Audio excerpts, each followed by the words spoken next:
Welcome back to another episode of the Everyday Leader podcast. Today, Tate and I are going to be with Brandon Jeter. Brandon is a independent certified coach, speaker, and trainer with the John Maxwell team. He was formerly in the military and shares what he's learned about leadership along the way in helping individuals and organizations grow as leaders. We're excited to bring this episode to you. Welcome to the Everyday Leader podcast.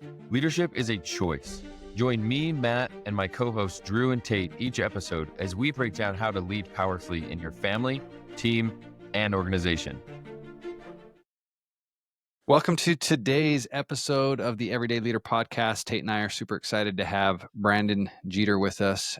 Brandon is a leadership and development trainer. And so first off, thanks for joining us today, Brandon. Thank you. Glad to be here, Drew. Thank you, Tate.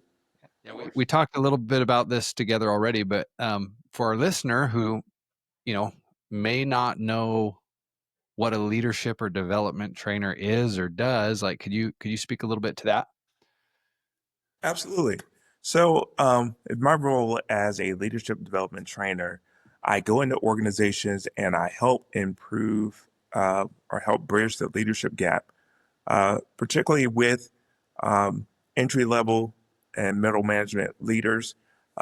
In most cases, in many industries, the people who get promoted are the best performers. And so there's a difference between having a skill set, the work that you do, and leading people. So I help with that, and also with more senior level leaders, with C-suite leaders, help them to not to forget the little guys and to also move into the mentorship role of leadership. That's awesome. Yeah, and we talked a little bit about this earlier as well. And in my experience, coming from a sales background, was always the top sales guys got made the leaders, whether they were the best one for that job or not. And so I've definitely seen that, at least in the sales space. I'm sure you've seen some of that too, Tate. Oh yeah. Yeah, definitely the best leaders aren't the best players. It doesn't necessarily correlate. So Sometimes they are, but not always. Right. Yeah. Well, one thing we'd love to kind of talk about, and we find this like changes. The world has so many different views of this, but Brandon, how would you define leadership? Like, what would you say leadership is? Well, I have bought full-heartedly into the philosophy of John Maxwell in regards to his definition of leadership. He says that leadership is influence. It's nothing more, it's nothing less. And at first, that was a hard sell for me. I spent time in the Army. We were given a definition of leadership there. But when it all boils down to it, every single person is a leader. But we have varying levels of influence as we move throughout our day.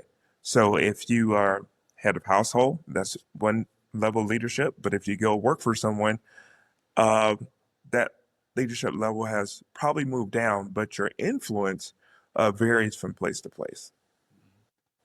So what was the Army's definition?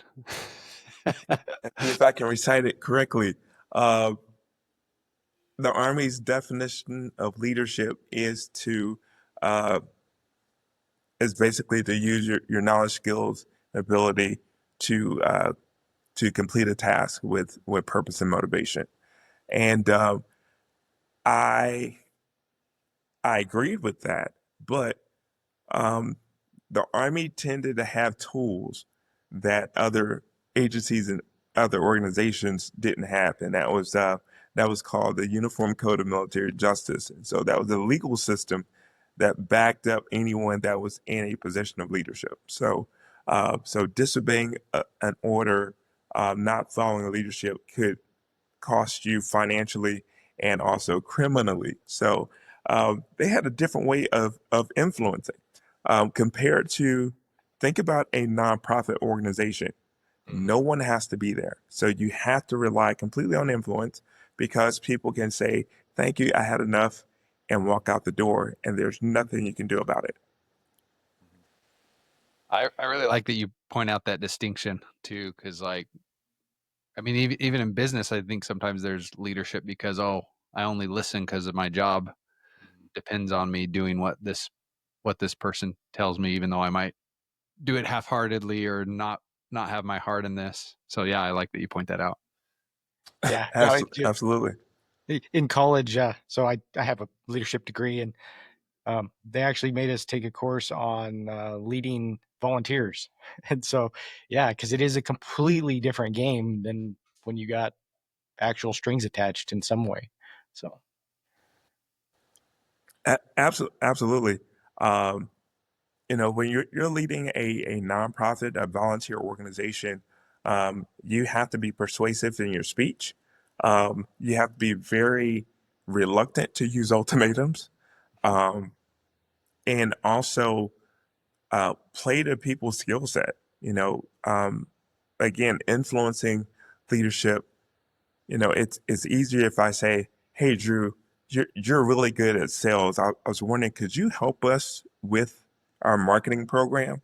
Compared to, "Okay, Drew, you're in charge of our marketing team, and here's what I need done, and then I need some responses by next Tuesday." That may not go so well because of how it's delivered.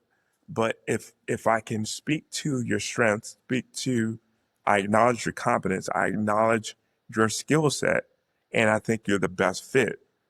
That will go a lot longer than just giving you a directive and walking away from it.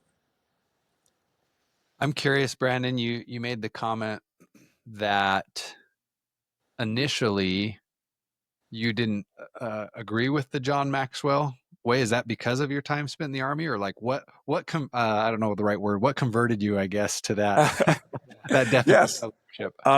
It was a hard sell to me because the way I saw it in the Army, that's where I think I experienced the most leadership before getting out. Because I joined right after high school. But it was made very clear who was in charge, and it was made very clear the penalties for for disobeying an order, for not doing what you were told to do. There was also physical or corporal, not corporal punishment. Nobody beat you. At least they weren't supposed to. But there was physical punishment that could be put in push-ups or the Roman chair, these different things to kind of reinforce you're not in charge and you're going to do what's being told. But think about a traffic stop. How you respond to that officer or that patrolman has a lot to do with what kind of ticket you get or whether you get one at all. If you're compliant and you have a level tone, you're not aggressive, even if you're in the wrong or the officer's in the wrong. An even tone, um, a yes sir, a no sir, yes ma'am, no ma'am. There's You've increased the probability of getting a verbal warning or uh, a written warning compared to a ticket and a tow truck. or yeah, sit or sitting in the back of that vehicle because because of how you responded. Even though you're not in charge, you still influence the situation. And so every situation where we encounter other people, we are influencing that situation to one level or another. I love that example because I've literally had that thought throughout my life of getting stopped and, just being really compliant and respectful. And I could say it's worked out probably 95% of the time. Right. Yeah. So, And unless it's one of those, I don't want to call it a speed trap, but unless it's a yeah, speed trap where they're sitting and waiting, and yeah. anything over the posted speed limit, they're issuing tickets. Yeah, you can have a cordial, rational conversation, uh, understand what your violation was, and maybe just be able to drive away at a slower speed. So Right. I kind of want to back up a little bit from there. And you've kind of touched on the different points in your life between the Army and now being a coach or trainer. Where or how did you get into the world you're in now? I hit seeing pause. yourself as a Sorry. leader, changing your thought process on it, and then realizing, man, I can go teach other people about this. Tate, will Yeah. you repeat that question? I accidentally pressed pause, so I don't know if it caught the whole question. How did you accidentally do that? I was trying to mute my mic. I'm sorry.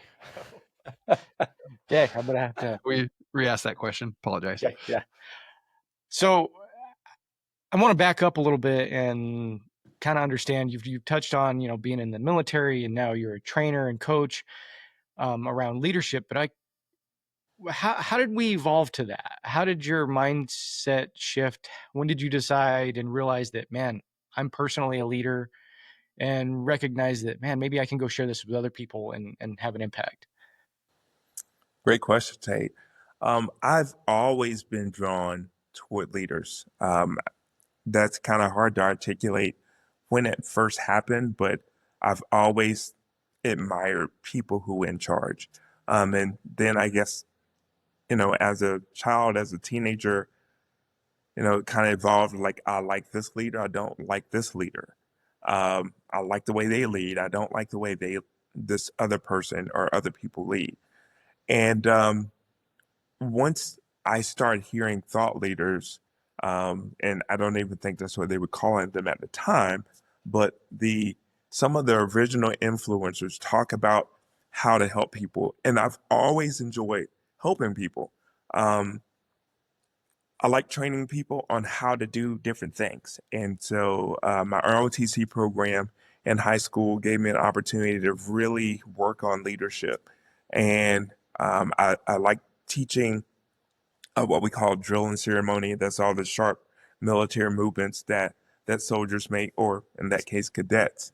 And um, I learned there was different ways to lead.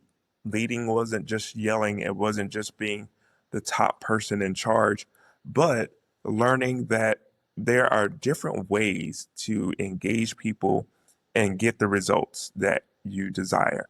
And so back to the Army's definition of providing purpose and motivation, uh, completely agree with that. But once I moved, um, once I got out of the Army and moved into the civilian sector, it was a little different.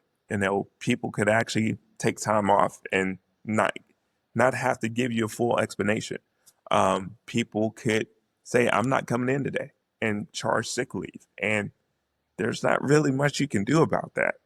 And so, um, learning that different dynamic on the civilian side, and John Maxwell has been one of my favorite. Michael Hyatt, Stephen Covey, so many thought leaders in the space of leadership. And then in 2018, I went to a conference. It was called the High Performance Academy with Brendan Burchard. And I'm watching this guy on stage, and I'm like, oh, I do that. Yeah, I know that. I don't know how to do it like he does. How does he get a room with 3,000 people from 50 plus different countries around the world in Phoenix to listen and get them inspired and get them moving? And that's when I went on the pursuit to find out how to get certified. Uh, the Maxwell team welcomed me with open arms. Now there are over 50,000 worldwide. Great support team, great infrastructure that keeps me sharp, keeps me growing and stretching me. And now I get to serve people around the country and a couple countries around the world with leadership. That's awesome. Pretty So, cool. are you utilizing a lot of the Maxwell program, or kind of the framework Yes, I of use his program? yes, I use the Maxwell systems, but because of how well structured it is, I learned how to develop my own and use some of my own experiences, and so I'm able to kind of reference John Maxwell in my content, but I'm also referencing other leaders, other thought leaders in that content as well. And so it feels more authentic because it's mine. I'm not just telling you what someone else said or what someone else has done, but I'm using my own experiences. I'm using uh, my my own vocabulary, and one of the biggest things. Well, there's a three-part vision I have for every event that I have, and it's being practical, authentic, and relevant. So if that doesn't happen, if I'm not being me, if I'm not, telling jokes, if I'm not just walking through the crowd, then I didn't serve that audience. So that's how I want to show up every time. Practical, authentic, and relevant, you said. Yeah, I like that. Cool. Yeah, I guess who have been, I mean, you talked about some of the bigger names that have influenced you. Who are some of the like leaders in your life that have influenced you, whether it's the military, family, growing up, like who have been the examples that maybe you modeled yourself outside of those, some of those big names that everybody's heard of? Absolutely. My pastor has been a great leader. I met him in the military. We've now been out of the military. Wow, almost 20 years now, and but still being a leader in family, being a leader in an example and a character that has really inspired me. Um, Also, I can look to uh, actually a dear friend of mine, Darlene Drew. She has been a great example for me in as I build my business, just helping me stay focused, clear-minded, and also because leadership is influence. Last but not least, definitely my wife. My wife has she has this unique ability to repeat what I told her and remind me of what I said. And so I have to bite my lip and say, you're right. So she has been absolutely amazing in that and has always believed in me and has supported me through thick and thin. So I would definitely have to say those three right now. That's awesome. Yeah, it's good to have people in your life that can remind you of Mhm. what you say or what you preach, or Yes. help hold yourself accountable. That's Yes. awesome. I feel like sometimes she walks around with a mirror and it's like, uh, you want to look at yourself right now. And it's good. And what I've learned was she's actually listening. So it's not, going in one ear and going out the other. And she has really inspired me by telling me that, hey, she's applied some of the things I've learned at work and she's seen the results. So, one of my favorite clients. Well, what are some of the,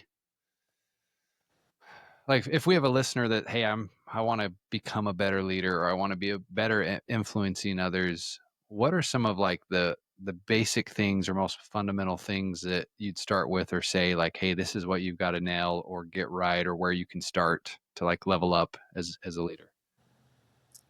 Great question. I believe that the biggest thing in leadership is self leadership or personal leadership. Um, can I look in the mirror and say to myself, would I follow me? It's easy to be that Monday morning quarterback, that armchair quarterback, and say that this leader should have done this leader should have done that. That's not the way to lead. It's easy to critique the leadership of other people, but when we turn the mirror, or now turn our phones to selfie mode when we have the camera and say, would I follow me? And always work on yourself, because when you look in the mirror of life, you really work on yourself, you become more patient with other people. You realize that you don't change at a drop of a dime. Then you begin to understand how challenging it is for other people to change themselves. So most people want better for their lives, but it takes time because we've learned habits. in the subconscious mind, 90, 94 to 97% of what we do every day is subconscious. And so it takes time to reprogram ourselves to achieve higher goals and to go further in life. So always start with yourself, and then find books, listen to podcasts like this one, and go to seminars and listen to people in regards to leadership, and find those places where you can make adjustments. Some are going to be very simple. It was just a aha moment. I didn't know.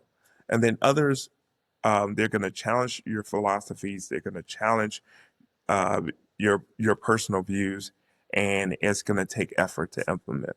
But self leadership is where it all begins. And and once you begin to practice self leadership, um, the next thing I would say is social learning. We learn so much more by sharing what we know.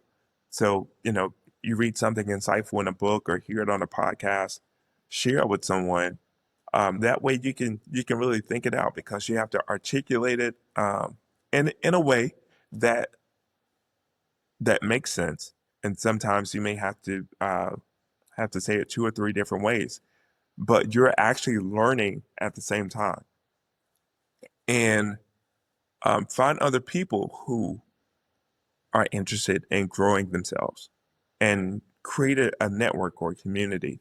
It can be online, it could be a next door neighbor, it could be a coffee that you have once a month, and talk about your discoveries and the changes and adjustments that you're making.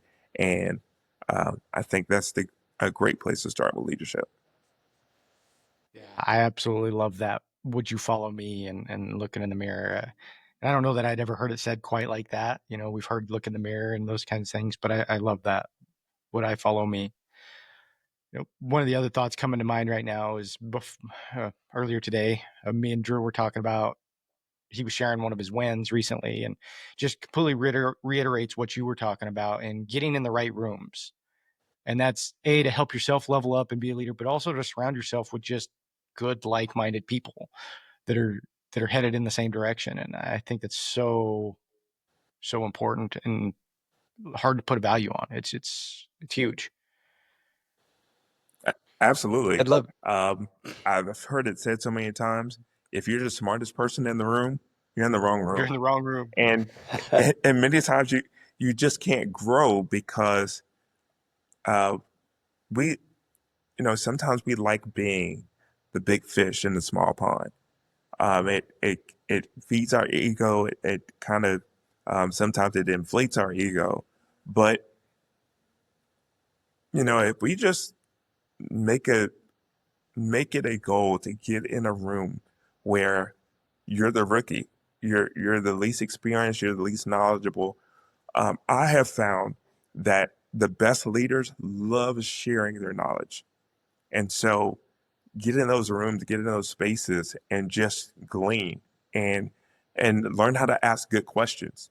I think that would be the next thing. Look at your look at yourself first, and then secondly, learn to ask good questions, because it's it's not so much being able to regurgitate everything that you know, but ask the questions so you can learn more, so you can know more.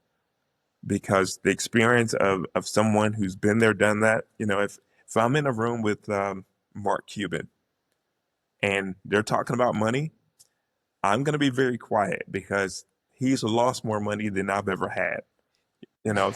So why would I talk to him about, if I'm in a room with Dave Ramsey, uh, until I'm debt free, I have nothing to say except I have one more question. Yeah, it can be scary to be the rookie in the room, and it can also be really exciting, where a lot of growth can can happen in life. And I love what you've said so far. Just to our listener, to summarize some of this: be a leader to yourself first. What was the second one you said? Be a leader to yourself. Oh, I had them all in my mind a second ago. Then it was share what you're learning with other people. Mhm. Surround yourself with a community. Learn to ask good questions. Yeah, these are great tips. And get in those rooms where you're the rookie. Yeah, Yeah, I totally. guarantee you'll learn something if you're the rookie in the room. Yes. Yeah. Yeah, no, that's such a good insight too. If you're the smartest guy in the room, it's like there's probably not much growth left where you're at. On that note, though, I think it is important for us as leaders to recognize that, man, sometimes we need to be in those rooms because that's us sharing ourselves. Mhm. Kind of to what Brandon was saying earlier, and I think that's important to not shy away from those and be willing to just realize what they are and give back. A- Yeah, no, I agree with that too, Tate. Absolutely. I remember, and I think I'll never forget this, but um, John Maxwell was interviewing Tim Tebow, and I was like, okay, this should be interesting. And then I noticed John open his notebook and then say, "Can you say that again?"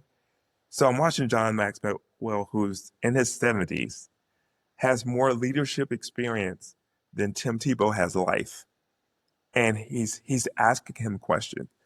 And several people asked him later, "It's like, why are you taking notes on someone, you know, 50 years your junior? What did you?" And it's like, well, there's still a different generation to reach. I'm not that age anymore. The challenges of life are different now than when I was in my 20s. So I want to hear the lingo. I want to hear what that generation is thinking so I can learn from them so I can serve them. And that was just mind blowing. So even when you're the big person in the room, when you're the big fish in a small pond, asking questions to learn from others, that to find out what are the new challenges, what are the new situations, um, what are the new visions that people have today. Um, I'm old enough and I'm young enough to have seen. I I had an uncle who had a vehicle with 8 tracks, but I grew up with cassettes. I remember the laser disc. I remember the CD, and now most music is digital. And so music really hasn't changed a lot, but how we deliver it has changed. My kids actually found a box that I finally threw away because it moved with me 5 times and was never unpacked. But it had VHS cassettes in it. And my youngest could not figure out what would this thing go into because she looked at the DVD player, she looked at, you know, she looked at all our devices like, what does this go to? And it was a video she's actually watched the movie, but she never saw it on VHS. So the delivery methods changed, but the content really didn't. Yeah, such a good point, and it's just good to remember. Like maybe you never can be the smartest person in the room, even if you think you are. So Well, Yeah. the day you stop learning is the day you stop growing. Absolutely. yeah, Absolutely. yeah. Well, Brandon, as we get ready to wrap up, our favorite question to end on with our guests is, how would you want to be remembered as a leader to other people?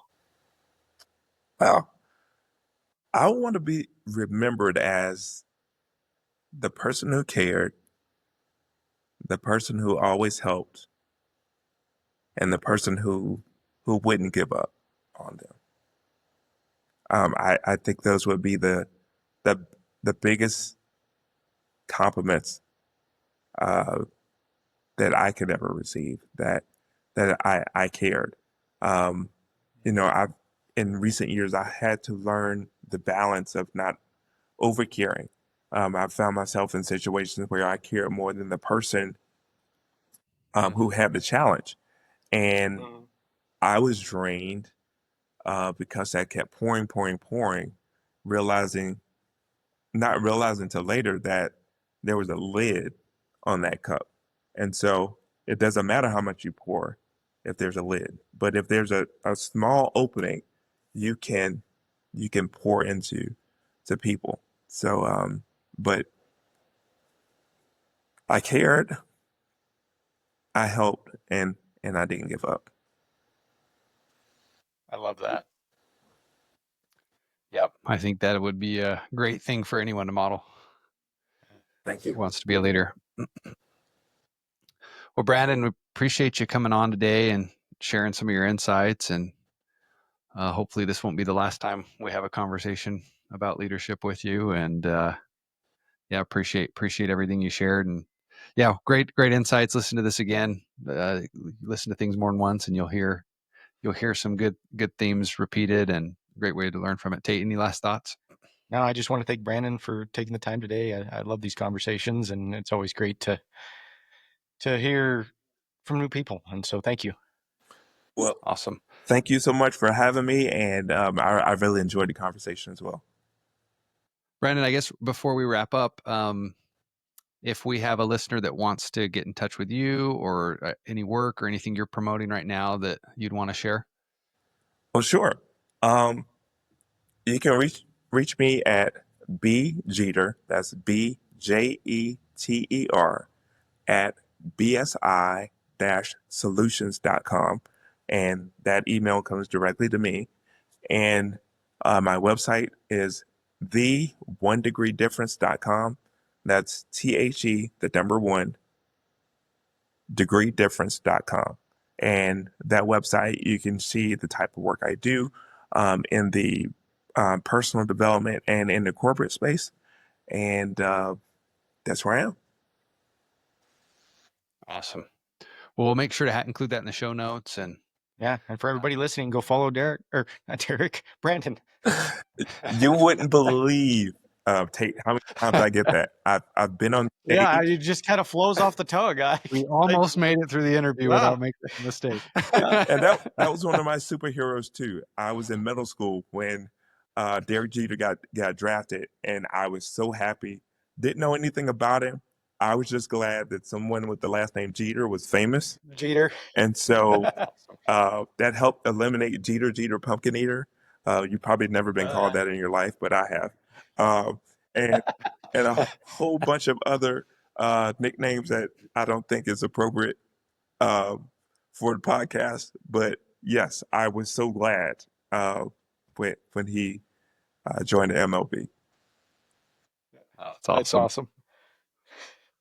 Well, to our listener, today's the day. Thanks, Brandon. Thanks so much. Thanks for joining us on the Everyday Leader podcast. If you're ready to take your leadership journey even further, subscribe to our weekly newsletter for more insights and practical tips. And don't forget to connect with us on Instagram to stay a part of our growing community. Just follow the links in the show notes. If this episode impacted you, please help us spread the word and share the link with a friend from wherever you're listening.